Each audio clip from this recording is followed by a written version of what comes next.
بعد تصريحات والد ريم طارق زوجة حسن شاكوش واللي اتكلم فيها عن أزمة شاكوش وريم، ومن ضمن تصريحاته قال إن ريم ما اتجوزتش قبل كده، وكل الكلام اللي اتقال إنها سبق واتجوزت كان كذب وملوش أساس من الصحة. لكن ظهر طليق زوجة حسن شاكوش السابق وحكى كل التفاصيل وسبب الطلاق، وده كان عن طريق برنامج تفاصيل، وفجر مفاجآت كتير خلال تصريحاته في البرنامج. وقال الصدمة اللي اتفاجئت بيها إنها تتجوز تاني في الأساس، وده لأنها عندها تعب صحي ما تقدرش إنها تتجوز. وقال كمان إن ده اللي ظهر بعد شهرين بس من جوازهم، وبعد شهرين أهلها كلموا عشان يطلقها، وأكد إنه حاول مع أهلها كتير وكان رافض فكرة الطلاق من الأساس. وقال لأهلها وقتها إنه هيعالجها، وبعدها راح معاها للدكتور وقال لا يصح لها الزواج، وقال إنه بعدها طلقها وسلم لأهلها القايمة، وكان وقتها معاه شهود وما قصرش في حاجة. وقال كمان نزلوا القايمة بالشقة في يومين وكل الكماليات في البيت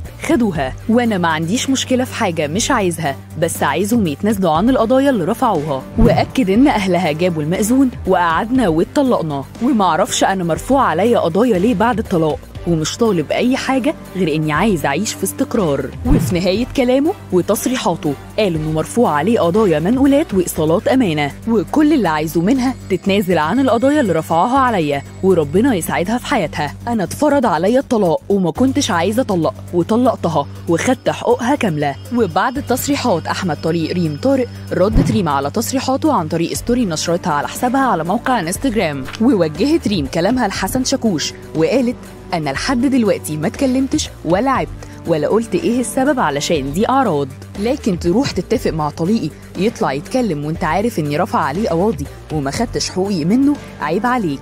ده شغل رخيص قوي يا حسن إنك تتحامى في واحد عبيط زي ده، وانا قبل ما اتجوزك كمان عملت كل التحاليل، وابويا فتح له مشروعه ومعايا كل وصولات الامانه، ومع ذلك ما حبستوش.